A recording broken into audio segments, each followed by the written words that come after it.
जय हिंद, वंदे मातरम। स्वागत है सभी प्यारे साथियों का। और जिस घड़ी का हमें इंतजार था वो आ चुकी है, जैसा कि आप लोगों ने थंबनेल पे भी देखा। और यहाँ पे जो टॉप मोस्ट लाइन में आपको हेडिंग दिख रही है, राष्ट्रीय मिलिट्री स्कूल्स, यानी कि आपका रीनोन्ड RMS के एग्जाम से रिलेटेड इंफॉर्मेशन आ चुकी है।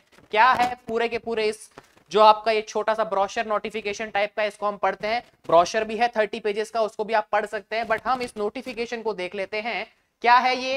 Application for admission to class 6 and class 9 for academic session 2025 to 6 2025 to 6 यानी 2025 और 26 का ये होने वाला है। जैसे अभी 24-25 चल रहा है, तो ये नेक्स्ट ईयर जो एडमिशंस हैं उसके रिगार्डिंग फॉर्म रहेगा आपका। तो ये किसके लिए है? नेक्स्ट ईयर के लिए है। ठीक है, तो नेक्स्ट ईयर की बात हम इसमें करेंगे। और क्या बोल रखा है? Applications are invited for admission of class 6। Class 6 में चाहे बॉयज है या गर्ल्स है, एंड क्लास 9 चाहे बॉयज है या गर्ल्स है, मतलब दोनों के लिए ओपन है। आइदर बॉय और गर्ल्स दोनों दे सकते हैं इस एग्जाम को। इन राष्ट्रीय military schools located in Chail, Himachal Pradesh में चायल जगह है वहां पे, अजमेर राजस्थान के अंदर, बेलगाम कर्नाटका के अंदर, बेंगलुरु कर्नाटका के अंदर, और धौलपुर राजस्थान के अंदर, एकेडमिक सेशन 2025-26 के लिए। तो आपकी एक स्कूल हिमाचल में है, 2 राजस्थान में है और 2 कर्नाटका में है, उनके लिए ये एडमिशन के रिगार्डिंग नोटिफिकेशन आया है। ठीक है भाई, RMS आ चुका है। अब क्या क्या रहने वाला है उसकी बात करते हैं। तो Rashtriya military schools are fully residential public schools affiliated to CBSE and function under the age of ministry of defence. मतलब कि CBSE आपका बोर्ड कौन सा चलेगा? CBSE बोर्ड चलेगा और मिनिस्ट्री ऑफ डिफेंस के अंदर आएंगी। ठीक है, आपकी जो स्कूल्स है, आपका जो सारा बायोडेटा या सारा जो भी काम होगा वो किसके अंदर आएगा? डिफेंस मिनिस्ट्री के अंदर आएगा या मिनिस्ट्री ऑफ डिफेंस के अंदर आएगा। और पैटर्न CBSE का रहने वाला है। मतलब अगर आप बोलोगे कौन सा बोर्ड लगेगा तो CBSE बोर्ड लगेगा। ठीक है, तो ये तो बात हो गई। अब सबसे इंपॉर्टेंट बात जो होती है कि सर एलिजिबिलिटी क्या है, एलिजिबिलिटी की बात करते हैं। तो सबसे पहली एलिजिबिलिटी जिसमें बहुत ज्यादा कंफ्यूजन होता है बच्चों को, वो होती है एज से रिलेटेड एलिजिबिलिटी, कि एज कितनी है या एज कितनी होगी या एज कितनी होनी चाहिए। तो देखो क्लास 6 के लिए क्लियरली दे रखा है। इस वीडियो को देखने के बाद में कोई भी पेरेंट्स या कोई भी बच्चे के मन में कोई संशय का बीज नहीं रहना चाहिए कि हम एलिजिबल हैं या नहीं है। बहुत ही क्लियरली दे रखा है RMS के नोटिफिकेशन के अंदर। Candidates boys and girls age between 10 to 12 years age on 31 March 2025। अगर आप लोग 31 मार्च 2025 को 10 से 12 के बीच में हो तो आप एग्जाम देने के लिए क्वालिफाइड हो। ठीक है, बिल्कुल क्वालिफाइड हो। ठीक है, बट इस दिन को एज इन दोनों के बीच में होनी चाहिए। इसने क्या दे रखा है? डेट्स को भी बहुत अच्छे से मेंशन कर रखा है। Born between 1 April 2013 and 31 March 2015, both days are inclusive. मतलब कि अगर आपकी बर्थ डेट 1 अप्रैल है 2013 या आपकी डेट 31 मार्च 2015 है, तो भी आप एलिजिबल हो। जो दोनों लास्ट की डेट है ना, तो आप एलिजिबल हो। तो मोटा मोटी अगर मैं आपको बताऊं तो आप ऐसे समझ लो कि 31 मार्च 2013, ठीक है, सॉरी, इसको आप लिखो, या देखो 1 अप्रैल 2013, 1 अप्रैल 2013, 31 मार्च 2015। अगर आपकी DOB 1 अप्रैल 2013 से 31 मार्च 2015 है, तो आप 6th क्लास के बच्चे हो वो एग्जाम दे सकते हो, है ना। कौन लोग? जो 6th क्लास के बच्चे, कहने का मतलब है 6th क्लास में एडमिशन लेना चाहते हैं वो बच्चे जो अभी 5th में पढ़ रहे हैं, जो अभी 5th में पढ़ाई कर रहे हैं। और अगर आप क्लास 9th के बच्चे हो तो 13 to 15 ईयर एज होनी चाहिए। इसमें डेट क्या क्या दे रखी है उसकी बात कर लेते हैं। तो इसमें डेट दे रखी है 1 अप्रैल 2010 टू 31 मार्च 2012। 31 मार्च। अगर आप 9th के लिए एग्जाम देना चाहते हो और आपकी डीओबी 1 अप्रैल 2010 से 31 मार्च 2012 के बीच में है, चाहे दोनों तारीख यही क्यों ना हो 1 अप्रैल या 31 मार्च, तो आप एज का जो एलिजिबिलिटी क्राइटेरिया है उसमें पास हो। एज का यानी एज का जो एलिजिबिलिटी क्राइटेरिया है उसमें पास आउट हो। ठीक है, तो 9th वालों के लिए ये रहेगा, 6th वालों के लिए ये रहेगा। तो 1 April 2013 to 31 March 2015, 1 April 2010 to ये क्या हो गया 2012। ये डेट आपको बहुत अच्छे से ध्यान में रखनी है, बस ये आपका काम करवा देगी। ठीक है सर, डेट तो आ गई। आगे बताइए क्या है। आगे ये है 6 month relaxation in upper age limit is permissible for the wards of personnel killed in action. ठीक है, for the admission of class 6th and class 9th respectively. भाई कोई पर्सन किल्ड हो गया एक्शन के मार्टियार्ड के बच्चे आप कह सकते हैं, तो उनको थोड़ा सा एज में रिलैक्सेशन मिलेगा। ठीक है, उनके बच्चे, उन सैनिकों के बच्चे जिन्होंने देश के लिए अपनी क्या दे दी, कुर्बानी दे दी, उनके बच्चों को यहाँ पे 6th मंथ का एज रिलैक्सेशन मिलेगा, लेकिन सिर्फ और सिर्फ अपर क्राइटेरिया में। यानी कि यहाँ पे ये जो है ना, यहाँ पे उनको 6 महीने का रिलैक्सेशन मिल जाएगा। यानी कि अगर 2011 में भी होंगे या 13 में भी होंगे ना, तो भी उनको क्या मिल जाएगा, फायदा मिल जाएगा थोड़ा सा अपर एज लिमिट में।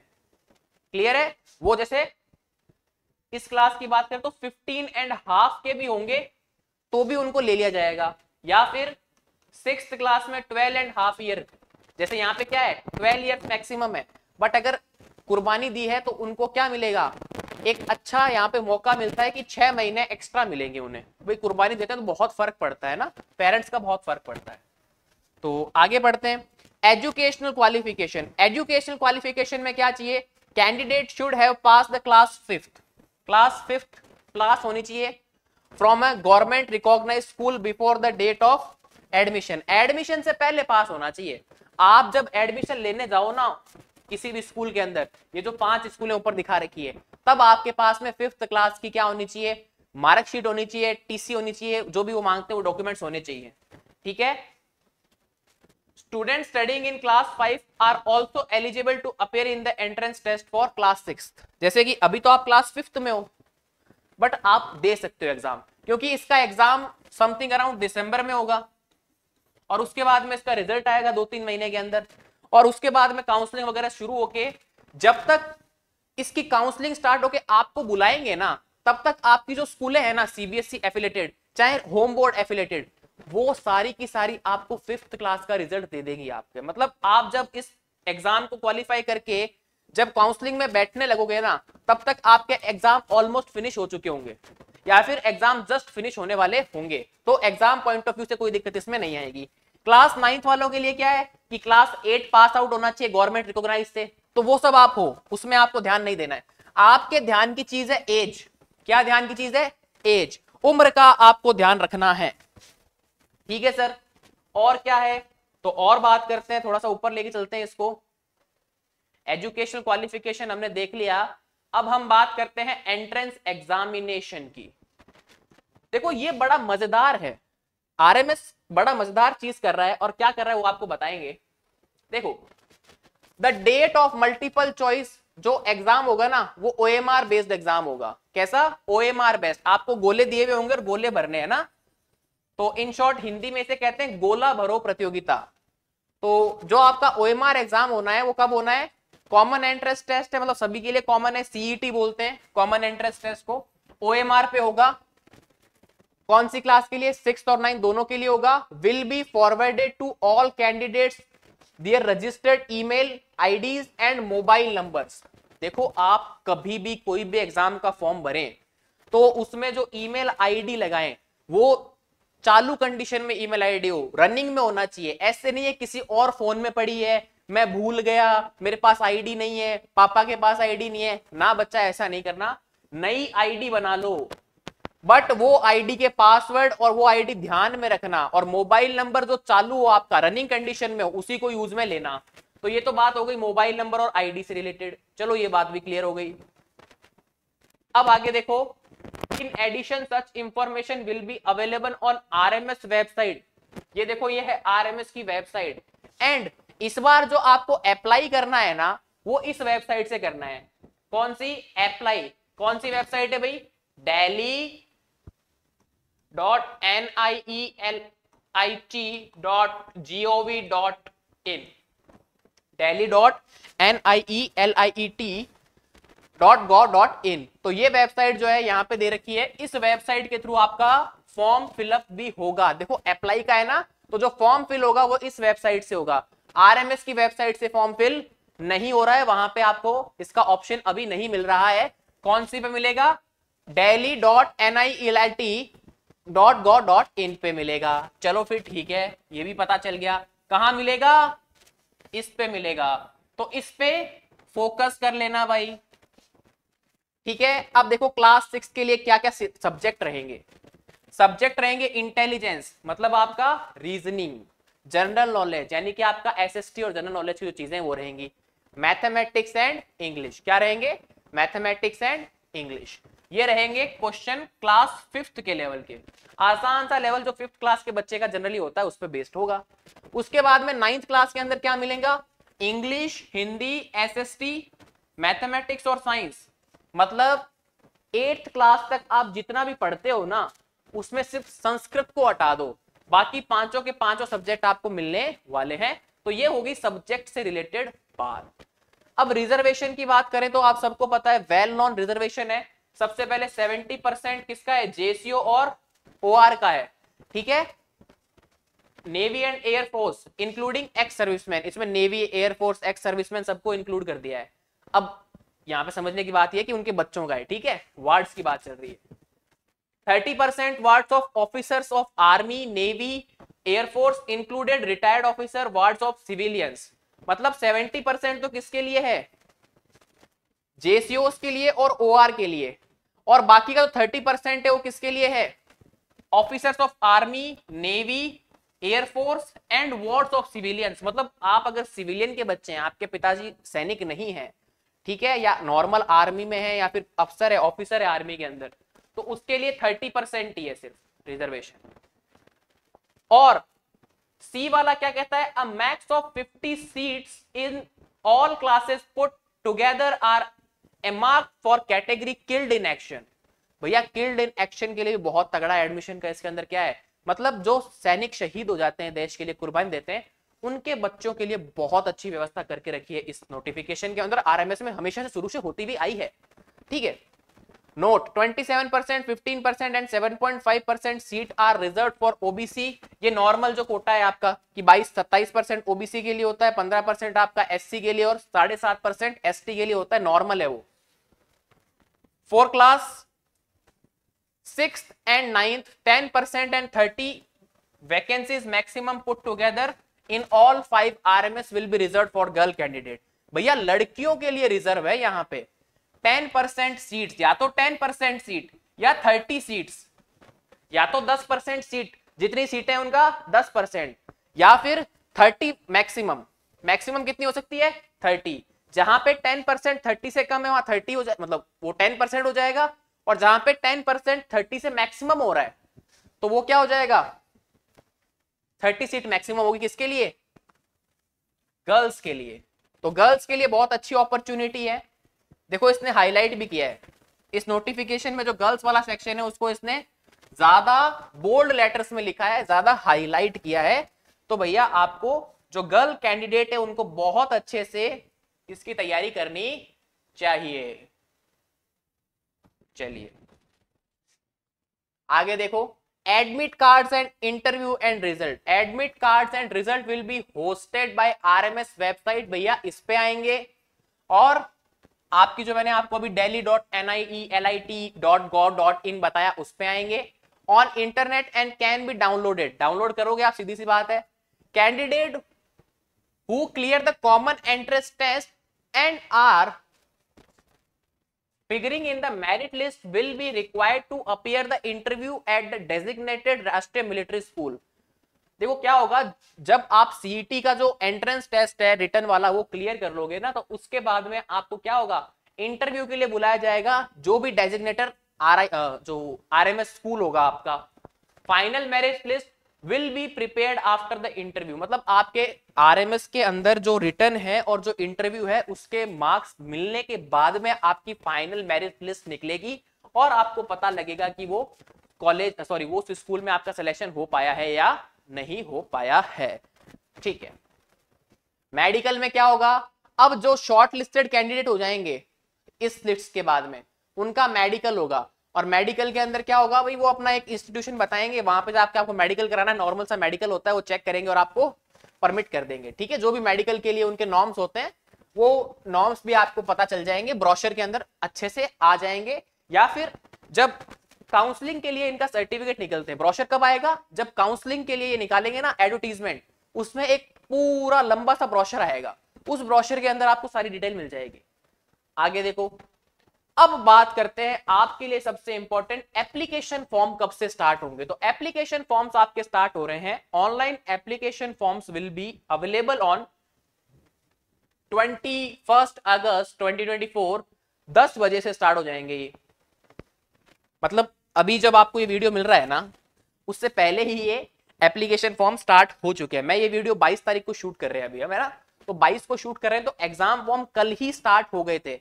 कल हमने वीडियो नहीं बनाया किन्हीं कारण से, ठीक है, बट आज मैंने कहा कि पूरी इंफॉर्मेशन लेके आपके पास एक जबरदस्त वीडियो लेके आते हैं सारी की सारी इंफॉर्मेशन के साथ।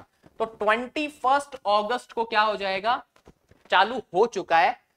किस पे, दिल्ली वाली वेबसाइट। मैंने कहा था ना इस पे होगा, तो आपको वेबसाइट कौन सी ध्यान रखनी है, delhi.nielt.gov.in, इस पे आपको फॉर्म मिल जाएगा। और लास्ट डेट क्या है भाई, लास्ट डेट है 19 सितंबर, यानी कि अगले महीने सितंबर में जो 19 तारीख है। बट वहां तक नहीं जाए, आप अपना अच्छा सा मुहूर्त देख लेना और as soon as possible ASAP इस फॉर्म को भर देना। लास्ट डेट पे मत जाना, बहुत बार ऐसा होता है कि अटकने लग जाता है मामला। लास्ट टाइम भी ऐसा हुआ था, फॉर्म फिलअप ही नहीं हो पाए थे और फिर उन्होंने डेट एक्सटेंड की, वो बात अलग है। लेकिन होता क्या है, अगर डेट एक्सटेंड ना हो तो हमारी तैयारी की हुई यूं ही चली जाएगी, एक मौका हाथ से यूं ही चला जाएगा, और जिनके पास अंतिम मौका होगा उनके लिए तो बहुत दुखद बात होगी ये।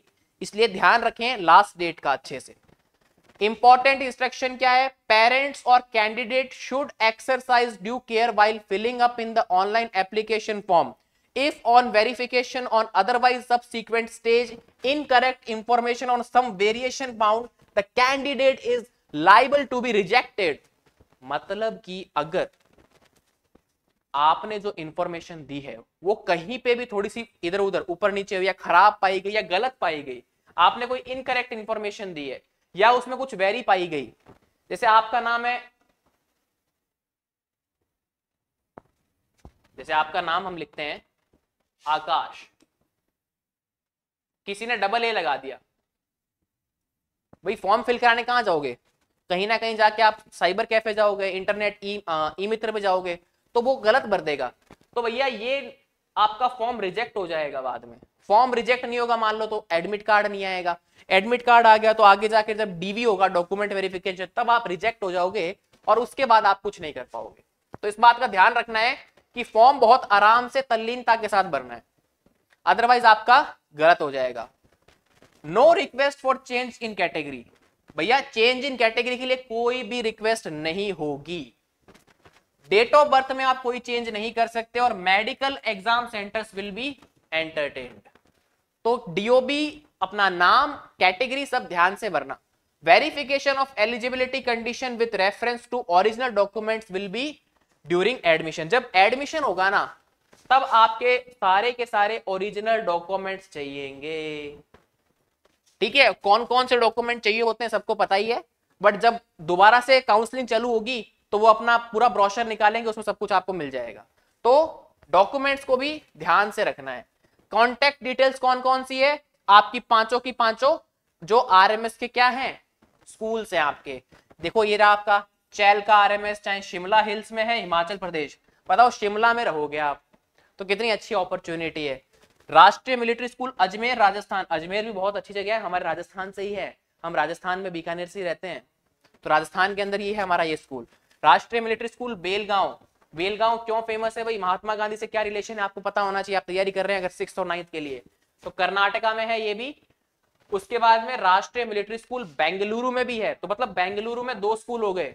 और फिर लास्ट वाला है धौलपुर राजस्थान के अंदर, तो राजस्थान के अंदर हमारे 2 स्कूल्स हैं। तो राजस्थान अगर आप आए और फ्यूचर डिफेंस एकेडमी से आप पढ़े हो और इन दोनों स्कूल्स में आप जाएं, तो जब भी समय मिले आप जरूर विजिट करें यहाँ पे, और हम आपको बिल्कुल यहाँ पे होस्ट करेंगे। तो ये तो था पूरा का पूरा इंग्लिश के अंदर। अगर कोई हिंदी पढ़ना चाहता है ना, तो देखो हिंदी के अंदर भी सारा का सारा डेटा है। अगर किन्हीं पेरेंट्स को लगता है या बच्चों को लगता है सर इंग्लिश में हम इतने कंफर्टेबल नहीं हैं, तो कोई बात नहीं है सर, कोई बात नहीं है मैडम, कोई बात नहीं है बच्चों, आपको हिंदी में भी सब कुछ मिलेगा। ये सारा का सारा हिंदी के अंदर भी है, सब पूरा नोटिफिकेशन हिंदी के अंदर है। जो जो बात मैंने इंग्लिश में बताई वो सारी की सारी यहाँ हिंदी में दे रखी है, ठीक है। फिर भी कोई दिक्कत लगती है, कोई क्वेरी लगती है, तो हमारा जो नीचे ग्रीन कलर की पट्टी चल रही है उसके अंदर सब डिटेल्स हैं, आप उसमें नंबर भी दे रखा है, उस पर आप व्हाट्सअप करके सब कुछ पूछ सकते हैं, हम आपको बिल्कुल बताएंगे। कोई जरूरी नहीं है, कोई चार्जेस नहीं है उसके, ऐसा नहीं है कि हम आपको कुछ बताएंगे तो आपसे चार्ज लेंगे, ठीक है। तो आप बिल्कुल ये काम कर सकते हैं। तो जिन जिन बच्चों के पास में एलिजिबिलिटी है, स्पेशली ध्यान रखना एज की एलिजिबिलिटी, एक तो एज में दिक्कत आती है, एक एप्लीकेशन फॉर्म भरने में दिक्कत आएगी थोड़ी बहुत, कहां से भरना है, क्या भरना है, और एप्लीकेशन फॉर्म को ध्यान से भरना, ये 4-5 मेजर चीजें, इनका ध्यान रखेंगे तो आप आसानी से काम कर पाएंगे। और आरएमएस के ऊपर मैं वीडियो बनाऊंगा कि भाई किस स्कूल में कितनी सीट्स हैं, सीट मैट्रिक्स का वीडियो भी आपके पास आएगा, फॉर्म कैसे फिल करते हैं ये भी आपके पास आएगा। तो आरएमएस के ऊपर खूब सारे वीडियो, 4 से 5 तो सिर्फ इंफॉर्मेटिव वीडियोस में लेके आने वाला हूं अगले 5-7 दिन में, तो आप जुड़े रहिए। और अगर लगता है कंटेंट हेल्पफुल है तो लोगों को आप शेयर कर सकते हैं। क्लियर हो गई है इस बात को, ये बात आप सभी को क्लियर है। तो मिलते हैं आपसे नेक्स्ट क्लास में, तब तक के लिए जय श्री कृष्णा, जय श्री श्याम, जय हिंद, जय भारत, धन्यवाद।